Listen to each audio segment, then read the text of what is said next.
that the sun shines down its power to all the world and makes the wind blow strong as it will. I wonder how gentle rains can fall upon the land, so lovely earth can stay lovely still.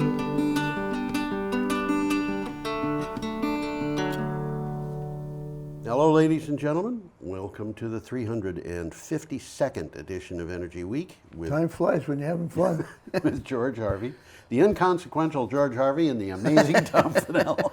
In the flesh. In the flesh. I'm in the flesh, too. You know, I'm in perhaps a little too much flesh. I happen to remember when we got to New Year's Day, which, by the way, we are recording on the 2nd of January. And we'll get back to that in a moment. I had remembered that when I was a little shy of 11 years old, Oliver Hardy died.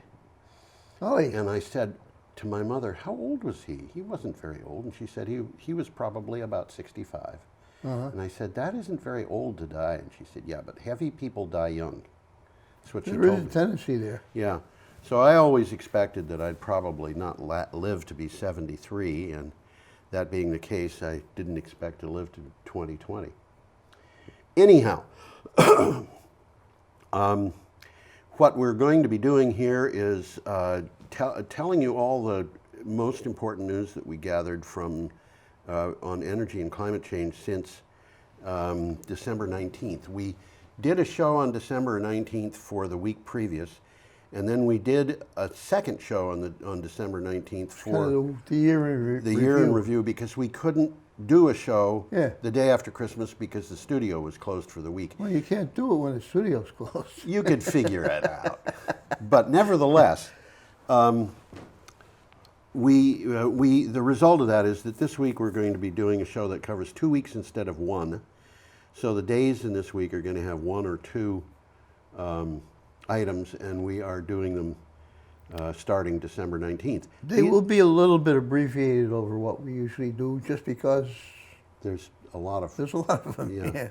Anyway, if you hear us talk about something and you want to know about it, you can go to gioharvey.com, my blog, geoharvey.com, and you can click on the date on the calendar. Since we're in January, you would probably, for most of these, you'd have to click back to December. But you click on the date on the calendar and it will take you to a place where the news item that you're interested in will be one of about 15. So it shouldn't be too hard to find it. You know, I'm looking at this monitor and my red suspenders look ridiculous. I didn't do that on purpose.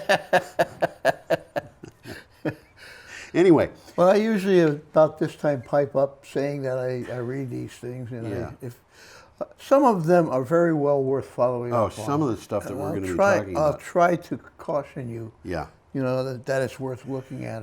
I want to get straight into this. Some of them take a long time, too. Yeah, I want to get straight into this because, you know, here I've got an issue with a, there we go. I had an issue there with the monitor behind me. Well, we got a picture coming up. We do have a picture, and this is something which is pretty local. It's from Utility Dive. Liquid air storage, and it is a kind of a local. It's almost local. We're at the southern end of Vermont, and this is in the northern end of Vermont, but it's in Vermont, and it is from Utility Dive. First U.S. long-duration liquid air storage project planned in Vermont. Highview Power Storage and Encore Renewable Energy. And, you know, writing for Green Energy Times, I do a lot of stuff writing about Encore Renewable Energy. Yeah, their name has come up, yes. It comes up a lot in Vermont. Those two companies are planning to build the country's first liquid air energy storage system in northern Vermont. And there it is. In a bid to address transmission issues in the region, the proposed project will be at least 50 megawatts. Which isn't terribly big. Not terribly big, but you know, 50 megawatts of storage you're talking about a significant impact. They're useful. Well, I got a little blurb about that. Okay. Lithium batteries are more attractive for under 4 hours usage. Right. Okay? Liquid air technology is overall less expensive and requires a lot less space. Okay. And they haven't told us where this is going to be located. Well, I think but it's in the they will Northeast locate Kingdom. it where the grid is most congested in the state. Yeah, I think I heard that it was in the Northeast Kingdom. Well, it would have to be, I think, But I'm not just because of the way the sure. grid is. But you know, this is an indication of something that's happening in this country, and that is it's cheaper now to put in local energy storage than it is to build new transmission lines. Well, it's changing the nature of the grid, but you're absolutely right. You're absolutely right. Yeah, and you're absolutely right too. Tom and I are an interesting pair because we're always absolutely right. Except when we're not. Except occasionally, yes. Once in a while. Well, let's move on to one of our favorite people here. You know, this computer is just driving me bananas. There we go. You've heard us talk about Bob Murray before. Yeah. This is something that I read this and I thought, oh my gosh, this is not nice. Well, Bob Murray, who, in case you don't know, is a coal mine operator. Yeah. Okay, and it's interesting because in his youth, he actually was a coal miner. He was actually in several accidents in coal mines. Yeah, he's a real coal miner, but he's gotten into the big business. Yeah. He owns coal mines. Well, we'll read the title because it says a lot. Yeah. Bob Murray paid for science denial instead of coal workers' wages as the company went bankrupt. Just one of his companies. But you don't have to worry about it, you see, because the federal government stepped in and guaranteed the retirement. Well, isn't that nice? Isn't that nice? This is from Electric. While his company spiraled into bankruptcy, Bob Murray spent tens of millions from the company's coffers to pay himself, his successor, and several anti-science and anti-environment lobby groups, according to new court filings. Well, I got a little takeaway there. The money was spent at the same time as Murray is asking courts to excuse his debts to his workers, which is in the form of pensions and health care So he's plans. giving himself money and asking the courts to allow him not to pay money to his Bingo, workers. that's exactly right. Okay. The guy's a sleazebag. Well, it certainly sounds like that's too kind a word. it. Certainly sounds like it. I've never met Wow. Bob Murray. I know people who have met him and don't like him. You know who I met once? Actually shook his hand. Rupert Murdoch. Oh, did you? Yes, I did. I was not impressed. I'm sure he was not impressed either. Okay, we're up to Friday, December 20th. I don't know who the most prestigious person I ever met is. I just can't remember. Me, maybe? You're up there. I don't believe you. Well, let's take a look at another picture here. Okay, I'll bet you've met the lieutenant governor. Hope I clicked it twice. Now I clicked it once. Okay. It is a bunch of coal cars. And it's for Friday, December 20th. And it says that a FERC order could boost coal over renewables, raising costs for consumers. This doesn't make sense. Well, it does, really. It does. Inside Climate News. It does if you take it from the point of view of let's save coal at all costs. That's where it makes sense. Yeah. Rules approved by the Federal Energy Regulatory Commission, which is referred to as FERC, are designed to counteract state subsidies that support the growth of renewable energy and use nuclear power. This is sneaky. The change would require higher minimum bids for subsidized power plants. Well, what it says here is the regulations will tilt the market in favor of coal and natural gas in the nation's largest power grid region, which is from New Jersey to Illinois. Yeah, and we are going to get to another article later in this broadcast that tells you why this whole thing is not going to work. But it's pretty easy to see why it isn't going to work. Yeah.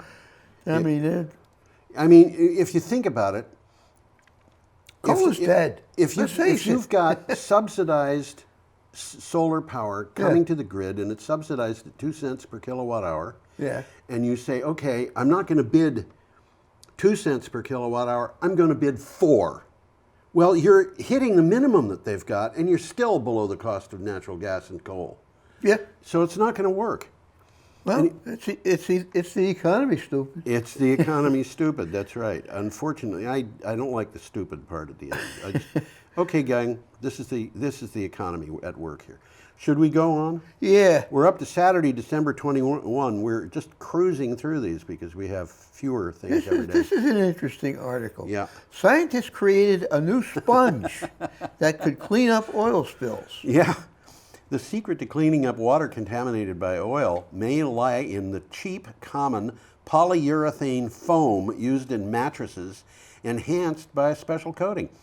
In a study published in Nature Sustainability, this is a peer-reviewed journal, scientists found the material consistently captured almost all of the oil in under 3 hours. That's amazing. You know, I'm sure they never expected such success. I have no idea. But you know what's going to happen when they use it? The polyurethane foam will fragment and contribute to the plastic in the oceans. Well, the sponge was designed to recover micrometer-sized droplets of crude oil that get dispersed in the ocean after oil spills and leaks, right, as well as in wastewater from fracking. Yeah. So these are problems that they're solving. Yep. Okay, now our next item is from the BBC, still December 21st. Oh, this is a very interesting article, and it's very timely. This has 2 pictures, so let's put the first picture up. Let's get the first one up there. That picture, when I looked at it, I saw that it was referred to as coming from high-altitude aircraft. I would imagine. It's a picture from the air of 2 fires. Yeah, and I thought when I saw it, you know, you can actually see the curvature of the Earth there. And yeah, you can. I thought maybe it had come from space, but you know, this... Probably from an airplane. I would say from an airplane. Well, look at that, huh? Look at that. Okay. Ooh. Now, this is way up. You're probably operating here at 40 or 50,000 feet at least, way above what you would do with commercial aircraft. And those are fires in Australia. Now, they're bushfires. I want to show you a map of where the bushfires just in New South Wales are happening. That's this map. That's this map. In this map, the red part is areas that are either on fire, were on fire when this was put up, which was the 21st of December, or had already burned. Well, to put that picture in perspective, that's about the size of California. From north to south. From north to south, Yeah. not east to west. Yeah. And it's also interesting that there's no fires to the west. Well, but there's nothing there but desert. Yeah, you don't have forest fires in desert. You don't have bushfires in desert. But every state in Australia has got major fires going on. All around the country. All around absolutely. the country. And I want to point out a couple of things here. Down in the bottom of this picture, you see a thing that says ACT. Yeah, that's like the Washington, D.C. of Australia. That's the Australian Capital Territory, which is the equivalent of D.C., and Canberra, which is the equivalent of the city of Washington, is in it. Yes. And they've had fires both to the east and to the west. Up a little bit and on the coast, you see Sydney, which is surrounded by fires. Yep.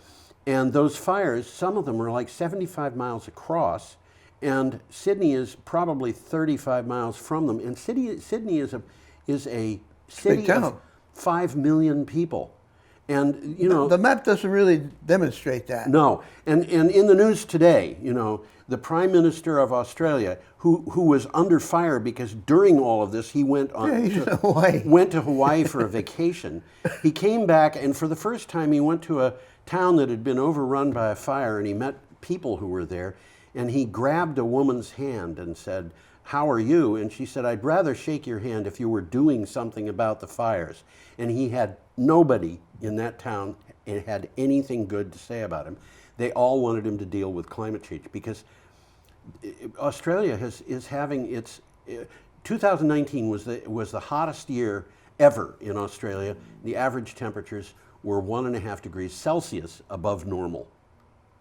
So this is a problem. This is a very big problem. Anyway, this comes from the BBC, and I want to point out too. You had talked about that. The area burning here is about 25% larger than the state of Vermont. Well, I've got a bunch of notes here. Yeah. They refer to the Peshtigo fire. Yes. Which was at the time the biggest fire ever happening in America. I think it still is the largest ever in America. Yeah. It burned 1.2 million acres. Right, which is now, almost... for reference, Vermont is 6.6 million acres, the whole state. Yeah. Okay? Bateman's Bay to Byron Bay, which is what you see in this map, is 660 miles, which is about the size of California, top to bottom. Yeah, this is not good, what's happening here. This Now, the Peshtigo fire happened in 1871. same day as the Chicago fire. Was it really? And it jumped Green Bay. Yes, it did. It It jumped- was in northern Wisconsin and in the upper peninsula of Michigan. And there's some question about whether it might even have jumped to Lake Michigan. The Green Bay thing they think is absolutely possible because there was a hardware store sign which had caught fire and had been picked up in a fire tornado and carried aloft and then fell down like 10 miles from where it had been picked up. Well, what you're looking at in the map there is 6 times as big. Yeah, that's right. As the biggest fire that ever happened in the United States. This is from BBC.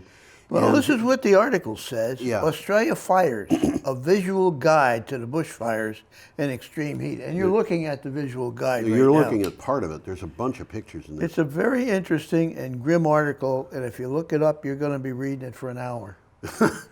Australia is grappling with massive bushfires fueled by record-breaking temperatures and months of severe drought. Months? I got news for you, whoever wrote this. It's years. Yeah. Fires in New South Wales have already burned at least 2.7 million hectares, which is 7.4 million acres this season, destroying more than 700 houses. This is a visual guide to that. Well, it's 2.7 million hectares. In California, 1.8 million hectares have burned. Yeah. And in the Amazon, where really things are just starting to heat up, I think, they burned 900,000 hectares. That's another thing. These fires that we're looking at on this map, the fire season hadn't started Hadn't even yet. started yet. Yeah, this is their We are this now is their summer. 2 weeks later. We are now starting into the fire season, and Oh, boy. at that point we were just starting into the fire season, which lasts until March. Is there anything going to be left of these? I mean, Well, it's interesting. We could use this kind of to slide into the next article, which is from okey-doke. Sunday, December 22nd. Yale Environment 360. And it says that the global price tag for 100% renewable energy is $73 trillion. Yeah, let's think about that for a minute. The global Well, effort. considering what you're looking at here, and keep that in the back of your head. Yeah. The global effort to transition to 100% renewable energy by 2050 would cost $73 trillion up front. But the expense will pay for itself in under 7 years. Now, that's interesting. Yeah. And create 28.6 million more full-time jobs, according to a new report from researchers at Stanford University. And by the way, this particular report, which came from Mark Jacobson, is all people have been. It's been appearing in the news every day since this. Today, I was reading news articles about this report, and what he's saying is, if we spend that money, which is not all going to get spent in 1 year, Oh, no, it's over a period of it's time. over a period of time, we're going to be making money back while we're spending it. Well, what they're trying to accomplish is increased energy efficiency, duh. Yeah. Okay. And the electrification of all energy sectors, including transportation, buildings, heating and cooling, industrial processes, agriculture, forestry, fishing, and the military. Did I skip anything? Probably, but I couldn't pay attention to What they everything. really want to do is to electrify everything. They want to electrify Stop using everything. fossil Yes, fuels, absolutely. period. Absolutely, that's how it's done. Now, I can think of renewable energy that is not electric, and that includes, for example, solar heat, Yeah. which is you can actually Pure solar. Yeah, pure solar Yeah, I know heat. a lady's got a pure solar panel on her house that heats the house. It's not electric at all. Neat. It's I on mean, the that- side of the house, and it just gets hot, and they it pump heats the hot air house. into the Yeah, house. they don't even have to pump it. In some cases, you can do it with a siphon. Gravity does it. Gravity Yep, does it. Gravity does it. Okay, we are up to Monday, December 23rd, and we have a Nice picture. image here. Let's get the This is, picture up. So this we is can, an image that I think is actually a little bit silly. Negalite and pozolite. I'm sorry, but Well, this is a flow battery. Yes. And It's supposedly Lockheed Martin's special flow battery, but it's a regular flow battery. They don't tell you what's special about it except some of the In those specifications. two tanks, the Negolite and the Pozolite, there's no limit to how big they can be. Yeah, and They there's can be no, lakes. yeah, and there's no limit to how big the cell stack could be either. So this could be a very, very large battery. Yeah, that's right.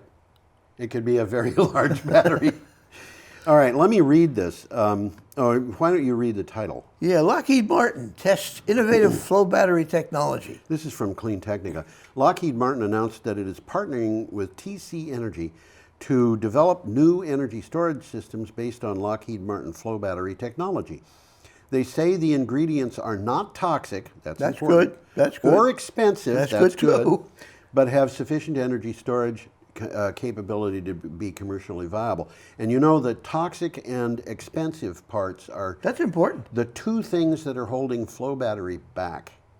Yes, absolutely. So this is beneficial, quite It's beneficial. beneficial. I mean, I'm trying to figure out what's unique about Lockheed Martin's, and Well, that's it. You know. Yeah, that's what it is. They've come up with a Negolite and a Pozolite that they aren't naming, probably because they're so ridiculously inexpensive that you could do it in your own kitchen. So what It what could can I very say? well be. Okay, should we go on? Well, this flow battery technology that they're talking about is capable of storing large amounts of electricity for 6 to 12 hours and dispatching it as needed. Yeah, But we're talking large amounts of large amounts of yeah. electricity. Yeah, and in fact, I did an interview a couple of years ago of a flow battery company in California, and I said, "How big are your batteries?" And they told me they had one size that they were selling, and I said, "Have you ever considered putting these into a residential size cabinet?" And the guy said, "Yeah, but we haven't got the money to develop two sizes at the same time." So you know, Okay. they could come to homes, but they haven't yet. Okay, we're up to Tuesday, December 24th, day with before an Christmas. item from Texas Standard. Yes.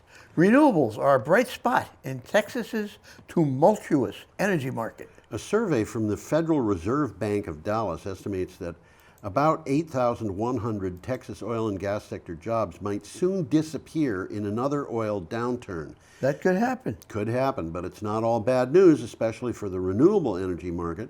Texas produces 20% of all U.S. wind power. Looking at it from a slightly different view, if Texas were a country, Yep. it would actually rank as the fourth in the world in producing wind power, exceeded only by China, Germany, and India. There you go. I mean, don't even think about it. No. China, Germany, and India. And you didn't even say Denmark. So they're bigger than Denmark. Yes. And you didn't say Scotland. So they're bigger than Scotland. Yeah. You know, I mean, we think about Denmark and Scotland. Well, they're very progressive, but they're small. They're small. And, you know, only 2.5 million Well, considering people. its size, Denmark has a lot. Denmark also has one of the, I think it is still the biggest wind turbine manufacturer in the world. They do, yeah. It's actually even bigger than Lego. Bigger than what? Lego. Lego. Toy company. I didn't think of Lego as a wind turbine manufacturer. No, but it is Danish. And what this tells you is that big wind happens to be a little bit bigger than big toys. Well, let's move along here. Okay, and we're touch base on Australia again. Still We got on a picture December here. 24th. And oh my gosh, I hate this picture. Well, Okay, Daniel Knox in a controlled burn. There That is is the Daniel BBC. Knox. That is Daniel Knox. And Daniel Knox, I think, actually set that fire to Controlled burn. as He a said it, controlled yeah. burn. This is Get this, the fuel out of the way before exactly. it becomes. You know that the big fire is coming, so burn up what you Yeah. can before it gets there, so it'll not have fuel when it does. And he was just finishing up a 15-hour. That's what it shift. says. And by the way, the firefighters in Australia are all volunteer. I got a little note on that. Yeah, Well, Australia. It got a title. Australia Let's start with a title. fires. Thousands of volunteers fighting the flames. We're doing this because it's a passion, said Daniel Knox. It's a brotherhood. He was one of thousands of Australians who dropped their ordinary lives to battle the nation's raging fire crisis. He said, quote, "When that photo was taken of me, I had just done a 15-hour shift out there," end I'm going quote. to put them back up there. And you know, these people are facing months of work and it's not easy work. This is dedication. With you no know? pay. This is dedication. These guys aren't, well, as you just said, they're not getting paid for it. Well, Knox is part of the New South Wales Rural Fire Service, Yeah. which calls itself the world's largest volunteer firefighting organization. It has 70,000 members, and they're extensively trained and mostly unpaid. Yep, and the federal government of Australia is actually considering They're compensating. giving these guys bonuses. Yeah. Yes. Okay. They're pretty good ones, $4,500, Yeah. $5,000. And they're doing a good job. They're doing a very necessary job. Well, you know, in mankind's favor, when the going gets rough, people get out there and the rough get Yeah. going. Okay, we're up to Wednesday, December 25th. Christmas Day. Christmas Day, and we have an item from the Weather Channel. Yeah, I don't have a picture though. No picture. We'll come up. We'll get one soon. We'll have a picture soon. Scientists struggle to save vital seagrasses from coastal pollution. Seagrasses, this one blew my mind. I had no idea that seagrasses were this important. Seagrasses grow along coastlines nearly everywhere around the world, and they can store twice as much carbon in a given area as temperate and tropical forests. You don't think about that No, much. you don't. Well, the fact of the matter is, we don't have seagrass around here, but you can get the same kind of super potential, bigger, I think, with peat growing in ponds. Peat. Peat. I Yep. didn't know that. The only thing is, peat will kill everything under it. Okay. Okay, because it produces stuff that's toxic to many life forms, which is why, if you have a deep wound or a bad wound, you can put peat moss on it, live peat moss, to keep it from getting infected.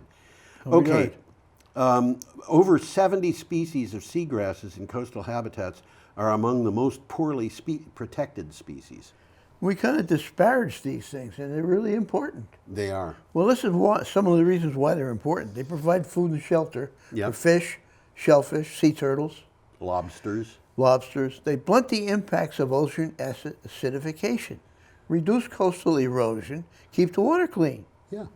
There you And go. coastal development, overfishing, farm runoff, and climate change are threatening them. Well, you know, they're kind of like garbage collectors. And every time I walk down the street and there's some guy driving a truck and he gets out every 50 feet and dumps the trash or garbage or whatever into his truck, I say thank you for doing that. Really. Yeah, Really. absolutely. Okay, well, we got now- an image coming up again. Now we have a picture, and this is An interesting picture. one of the most impressive pictures I've ever seen. And this is no-till with cover crops on the left and conventional farming on the right. It comes from Inside Climate News. Why don't you read the title instead of staring at the photo, Tom? After a rough year, Yeah? farmers and Congress are talking about climate solutions. Midwest farmers who have always voted Republican are now going to their congressman and saying, we have to find solutions. And here is something that is interesting. The Midwest floods of 2019 revealed another benefit of sustainable agriculture. Fields farmed with Let me conservation leave this practices. picture up while you're talking. Yeah. Fields farmed with conservation practices recovered faster from flooding. Farmers saw the difference. How could you miss that difference? And now they're taking their new knowledge to Congress. I would not have imagined that you could deep plow a field, leaving the soil all loose, and then no-till a field next to it, leaving the soil, full of roots but tight, and that And that's the one that drains. and the one that drains is the one that's no-till. Yeah, And- it's interesting. As I think about it, it's probably, I would guess, because those cover crops and possibly the crops that are grown there have root systems that go deeper. And, Yeah. and so the water has ways to go deeper underground quickly, where the field on the right has been tilled down It's to flooded. 8 to 10 inches or something. Yeah, and it's hard as rock. And after that, it's just hard. Yeah. So it won't drain out. And I don't know what they're growing as a cover crop, but it's probably something of a legume. Yeah, it could be. Alfalfa. Alfalfa, something like Something that, like which that. regenerates Regenerates the the soil. soil. Yeah. This is, the thing that George Washington Carver found when when he was working in the South. Yeah. The thing about growing peanuts. Yeah. Yeah. Southern Which are agriculture. legumes. Yeah. Legumes. I don't know. how I you say pronounce it. legumes, but legumes is something I hear a lot of people say. He was working in an area where the traditional agriculture consisted of plow those fields, plant that corn, plant that cotton, plant that tobacco until the fields, and fertilize the fields Wouldn't grow anymore. until you couldn't grow those crops anymore. And then what you do is abandon your plantation and move west. Yeah. They And did so exactly that. People from Georgia would move to Alabama. People from Alabama would move to Mississippi. And he came Arkansas. along and said, wait a minute, you plant peanuts, and the next year those things will grow again because the And you can peanuts stay there. You don't have to and move. you don't have to move. And then on top of everything else, the peanuts have got value of their own. And people were saying, what value? Show me the value. Of peanuts. So he Talk to Mr. Planters, huh? I think I've always thought that he invented peanut butter. You know. Anyway, Well, let's move the picture back. The Okay. fields that were slow to drain and remained waterlogged longer, the ones on the right, have been farmed conventionally, yeah, tilled, left bare, and unplanted over the winter. yeah, Which doesn't make sense to me. I mean, if they could plant a crop that'll bring in a little more income, why are they leaving them bare? You know, it doesn't have to be big income, but it's something. yeah. The fields that drained quickly and were ready for sowing hadn't been tilled in years and had been planted every winter with cover crops, which help control erosion, improve soil health, and trap carbon in the soil. And there you see in a picture of it. And you drive down that field and you think the field on the left, you're going to be able to plant this year. The field on the right, it's questionable. That might not drain fast enough for you to get a crop in this year. Absolutely. Okay. Still on December 26th, we've got an item from EcoWatch. Yeah, we do. As fracking companies face bankruptcy, which is happening, U.S. regulators enable firms to duck cleanup costs. Well, isn't that nice? Isn't that handy? Yeah. Over their heads in debt, U.S. shale oil and gas firms are now moving from a boom in fracking to a boom in bankruptcies, despite anything that Donald Trump might do to help them. This trend could put U.S. taxpayers on the hook for paying to shut them down properly and clean up the drilling sites. Well, it's One good. of the things that's happening is the fracking operations aren't delivering what they expected. Yeah. They're running out of We've- oil we've- and gas we've done- much quicker than they ever We've thought they talked would. about this over Yes, and over we again. have. We had an item last year, not last year. Well, it was last year now. But we had last regular show, we had an item where we were talking about the rate that fracking companies were going broke. Okay, should we go on? Well, did you read that one? Did I read I it? don't know. Duh. Over their heads in debt, U.S. shale, and yes, I did read this. Well, federal and state governments have not been holding fracking companies fully liable for the environmental damage and cleanup costs of their drilling activity. Show me a government that keeps anybody fully liable for environmental damage. Well, EP Energy, which is what this article's about, plans to continue operating after restructuring and eliminating up to $3 billion in debt. Yeah. However, EP has not identified any funds that would be set aside, they would be setting aside for cleanup. So the courts are going to say, we know that you owe these people who loaned you money $3 billion, but we're going to let That's you off the okay. hook We'll on let you that. off the hook. And by the way, you don't have to tell us how you're going to clean the mess up. Bingo. Well, we got Okay. a picture here that's occurring in Texas. That's right. I like this picture. Friday, December 27th, and this is from Renewables Now. Renewables account for 100% of the October 2019 capacity additions in the U.S. This is kind of interesting. You got to read those words and think about what they mean. But Yeah, the U.S. put into service 722 megawatts of new power capacity in October 2019, and all of it was renewable. The first monthly report by the Federal Energy Regulatory Commission, FERC, shows this. For January through October, slightly less than 50% of the capacity has been natural gas. Yeah, that's interesting. And you know, when this came out, it was the Sunday campaign that was doing this. And The who campaign? Sunday Campaign. Tell us about it. Well, the Sunday Campaign just keeps track of these things. Okay. And I wrote a note to the guy who runs the Sunday Campaign and said, you know, maybe you should review this.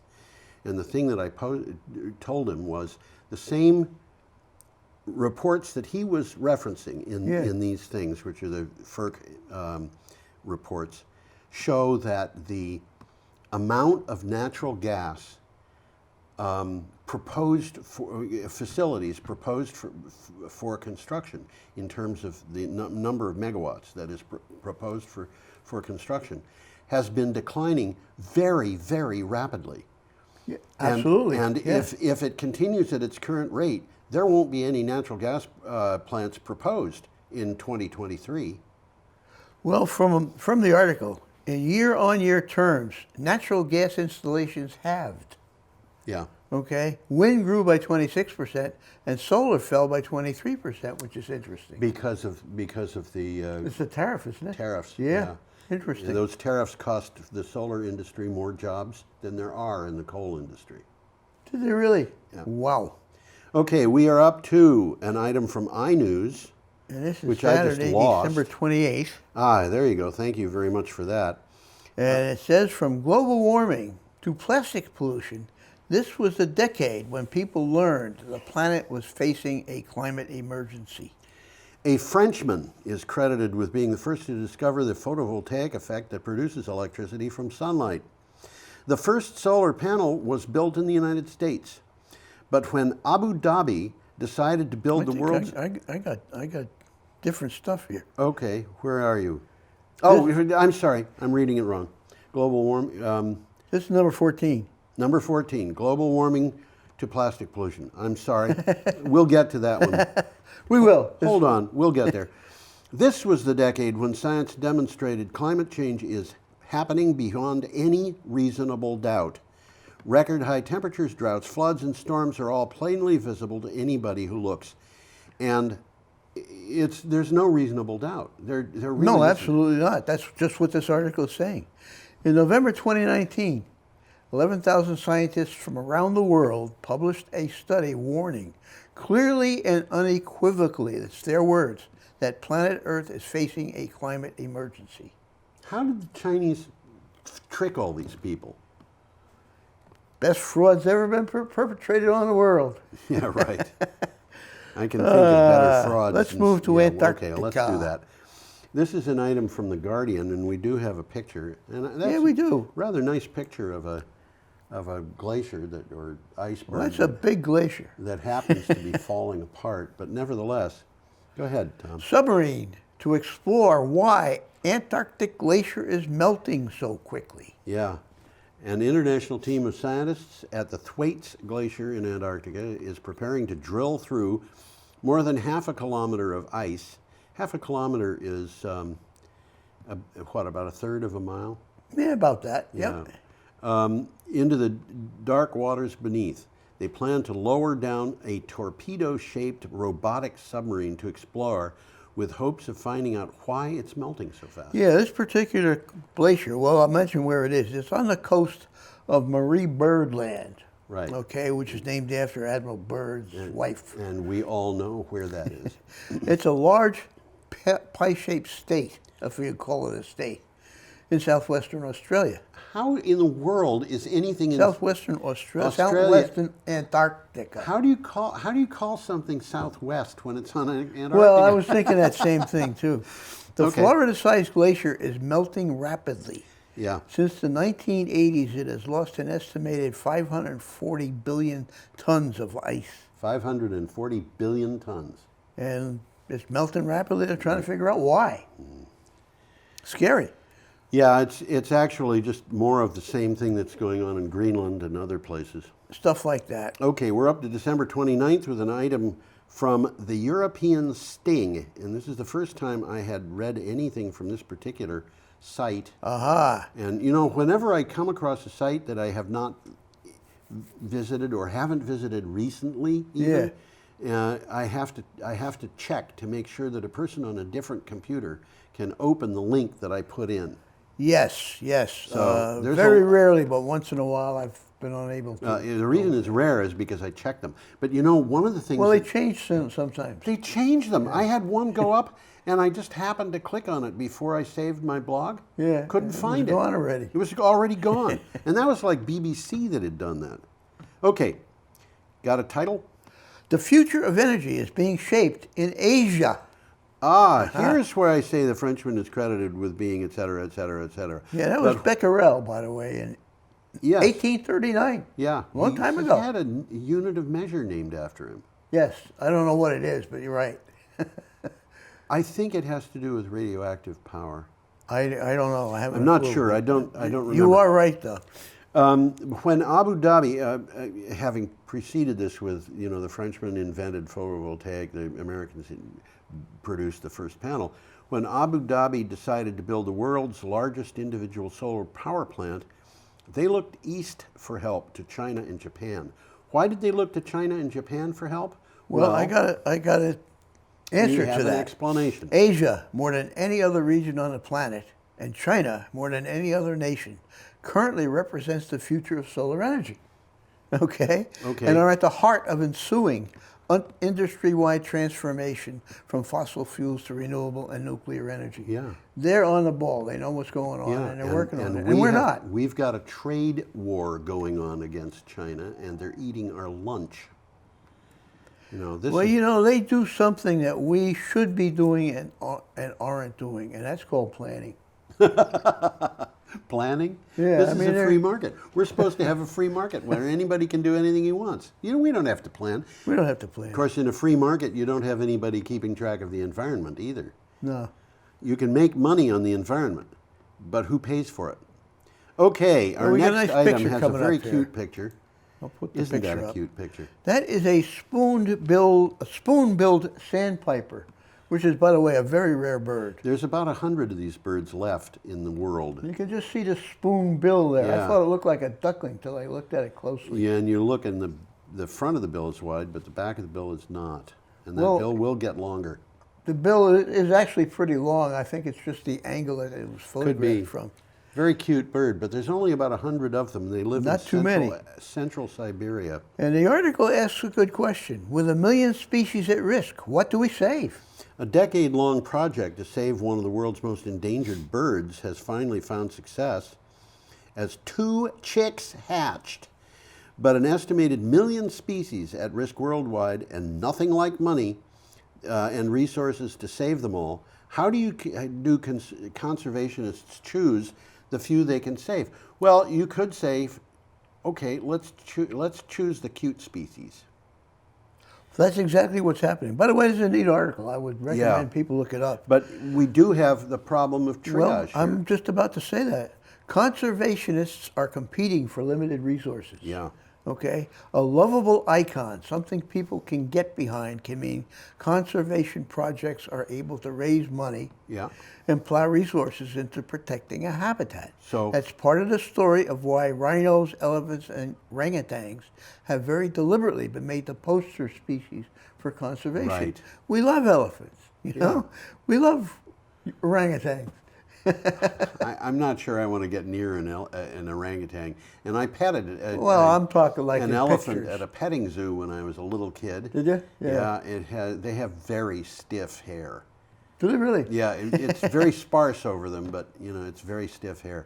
So I think it boils that down to what we're- money, doesn't it? It does. And what we're looking at with this little cute guy Pull him is back up. is a creature who that species I would guess probably won't survive climate change. I hope I'm wrong.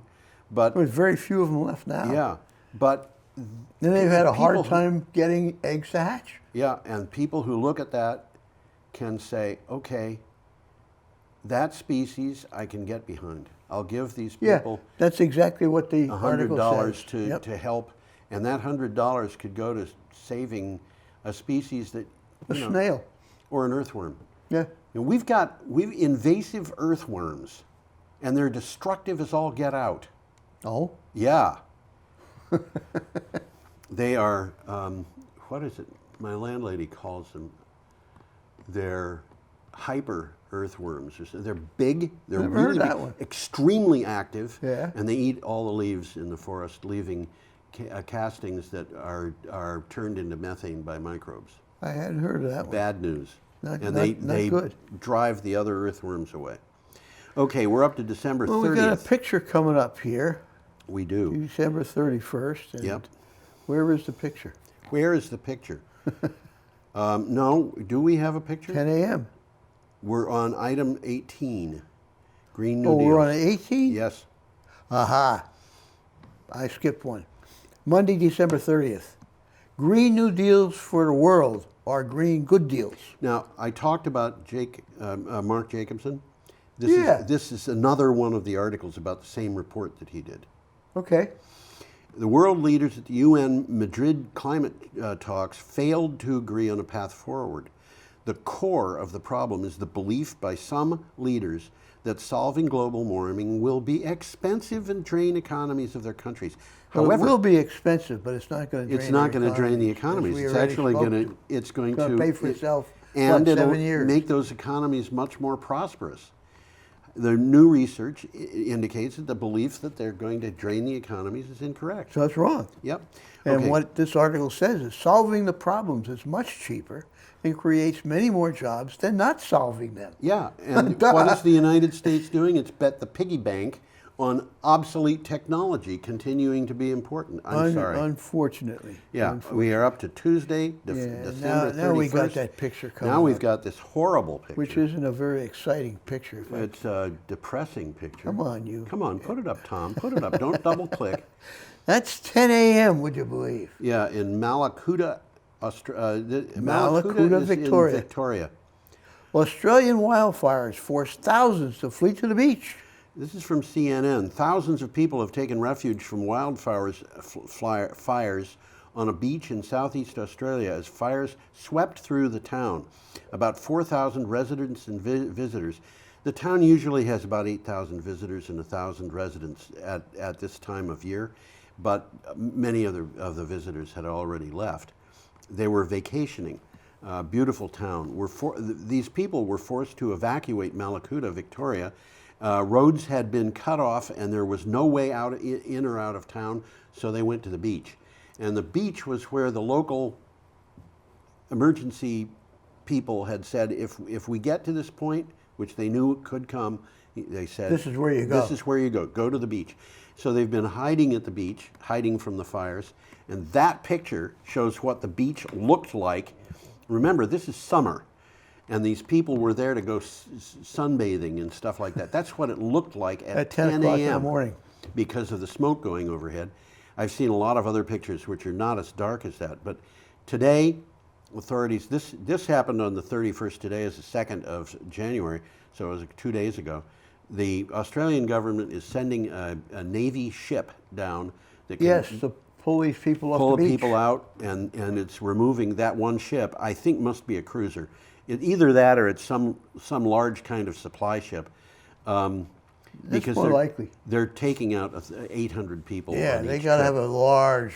They have to have a that big ship. That's not a destroyer. This is an interesting article. There's a nice video on it. Yeah. About a minute and a half. 57 pictures. Yes, I mean, you could just I keep know. looking at picture after picture. I saw that, and I thought Tom is going to be spending an entire day on this. Well, there's good news, I guess. Weather conditions are expected to improve in the next 24 hours. That's now. Yeah. Okay, meaning cooler temperatures and lower winds, but will worsen again by the end of the week, bringing dangerous fire conditions, according to CNN. Yeah, there was an article in the news today saying that the better conditions were coming, and there was another article saying that the Premier of New South Wales was declaring a week-long fire emergency. Okay. So you know, things are out of control. They're still out of control. What they really need is a whole bunch of heavy rain, and they're not going to get it probably until March. So we got the next one, the battery decade. before we do, I want to point Yeah, well, we got something out. time. Yeah. If you think about it, 4,000 people went to the beach, vacationers and local residents. Yep. Their children went to the beach. Yep. 4-year-olds were on that beach under that sky. Under that, right. And they did this like a few days after Christmas. Did they take their Christmas presents with them? And the adults, what did they do with their cars? Did they bring their cars to the beach? These I don't people are think going to so. go home, and then they're going to say, where's my car? Well, it got left in Malakuta. Does it exist anymore? Well, probably. That rotting hunk over there Yeah, used to be your car. It's probably only valuable for recycling steel. Yep, that's about it. And this is a complete disaster. Imagine being driven by a fire on foot, not in a car, but driven to a beach and having to abandon everything. And a beach with a sky like that. A sky like that. Wow. Imagine being under that when you're 4 years old, or 5 years old, or have a heart condition and you're elderly. Yeah. And this is and Scott Morrison, the Prime Minister, went into a town that got hit. And as I said, he grabbed a woman's hand and shook it and said, "How are you?" And she said, "I'd be happier shaking your hand if you were doing something about climate change." Yep. Okay, should we move on? Yeah, we should. We should. We're running out of articles here. Yeah. so- Why don't you put me or us up? And I can do that. The next item is from CNBC. The battery decade. Oh man. How energy storage could revolutionize industries in the next 10 years. And it could. Absolutely. No, Tom, not it could. It will. Will. Absolutely. It will. Absolutely. Over the last 10 years, a surge in lithium-ion battery production drove down prices to a point where, for the first time in history, electric vehicles became commercially viable from a standpoint of both cost and performance. Next comes Well, they're figuring out how to make them cheaper. Yeah, next comes utility scale storage. Okay, we've talked about Wright's Law. You remember Yes. Wright's Law? Yep. Wright's Law says you see that the production of something has doubled, so the number of units out in the field has doubled. So the price comes down. The price comes down, and it comes down by a percentage. And you can count on it. Every time the amount out there in the field doubles, the price will go down by that percentage. Bingo. It balances itself. Yeah, and now what's happening is the price of batteries in the last 10 years have come down by 85%. We've only seen the beginning. Yeah, and I mean, 10 years from now, there's little guys working in their Oh, garage trying to figure out absolutely. new kind of batteries, and some of them are going to hit it. Well, we've talked about some of them, but some of them are going to hit that nail on the head. yeah, they are. And 10 years from now, what's the price of batteries going to be? Maybe 15% of what they are now. Just think about that for a minute. Meantime, you've got the price of solar and wind have gone Coming down. enormously. Similar numbers, 60 to 80%. 10 years from now, the price of electricity from renewables and storage is going to be a small fraction of what it is now. I would expect. I would Okay. expect. Now we're seeing natural gas plants, even combined cycle natural gas plants, being forced out of the market by that combination of solar and wind. What's going And to happen? natural gas was forcing everything else out of the That's market. right. What's going to happen when solar and wind and batteries drop 35%? You're going to be at a point where, well, let me put it this way. I could make a prediction based on my considerations of this. My bet is that in 2025, 5 years from now, there will not be a single coal-burning power plant in operation in the United States unless there's some weird kind of local condition that forces one to Well, the operate. problem, if they're existing, they'll be subsidized. Well, the only way I could see, I could see if you had a coal mine in Alaska, and the source of energy for a village where that coal mine was a small coal burning power plant, I could see maybe that coal mine could be in existence 5 years from now. But unless you're talking about weird things like that, natural gas plants, I cannot imagine 5 years from now that there will be any natural gas plants being built. Being built. Yeah. They'll still be using the old ones, but they won't be building 10 new years from now, Yeah. I don't think any will They'll be even used. be using the old ones. Yeah. Which means I'm thinking that from the point of view of power production, 10 years from now, we're not going to have any fossil fuels in use in the United States. I don't think so. To speak of. I And then- think we're going to see very much distributed generation. Oh, If yeah. you can't generate electricity on your property, your neighbor probably can. Yes, that's true. And you're going to be buying your power from him. And he will be buying power from you, because what you do is you say, okay, I'll make a deal with you. You have the solar panels, I'll buy the battery, and we'll put our two houses Something like that. on yeah. a grid. Absolutely. On It makes microgrid. sense. It makes sense. And that is going to cut the cost of transmission. I think we're just seeing it. And, you know, what will happen to transportation? Basically the same kind of thing. Well, I got a takeaway from the article, and we got Okay. the time, so I'll read it. Batteries hold the key to transitioning away from fossil fuel dependence and are set to play a greater role in the coming decade. Oh boy, That's are what they the article's ever. about. Are they ever? Solar and wind are playing a greater role already in power generation, but without effective energy storage techniques. Natural gas and coal are needed for times when the sun isn't shining and the wind isn't howling. Yep. So large-scale storage is instrumental if society is to shift away from a world dependent on fossil fuel. Now, I'm going to add one more thing to this. The fossil fuels industry has been the one reliable source of income for the so-called, because I called myself conservative Republican for many years, but they have been the one reliable source of income for among businesses for the so-called conservatives in Washington, D.C. Under the circumstances, I contributions. don't think they are going to be able to make political contributions 4 years from now. Not if they're not making money, they can't. So I'm figuring this is going to cause a radical shift, not only in electric generation, but also in politics. Okay, we've got one item. We got a about final 2.5 picture minutes. coming up here. Final picture coming up. There it is. And there it is. And That is a house built to code. that's just what it says. Oh my gosh. It's kind of a nice house, but It's a way lot up in the air. You get some exercising going through the front door. In Mississippi, the cost of coastal flooding are adding up. Not Clean- just in Mississippi, by the way. Not just in Mississippi. Clean Technica was the source of this. The First Street Foundation research found that between 2005 and 2017, flooding erased nearly $16 billion of real estate appreciation in coastal areas from Maine to Texas. Researchers did not even calculate the losses in Louisiana because of the complexities of the issues in And that we've state. talked about that. Yeah. And what's happening, there's a bunch of pictures. This is an interesting article because of the pictures. And there's a bunch of pictures showing what are obviously upscale waterfront neighborhoods in which every single building is elevated 25 feet. It's the only way they can survive. They have to. And people who have bought those buildings are saying, if I knew how much time I was going to be, stuck in a flood, I would not have bought this property, because they're getting sunny day flooding now.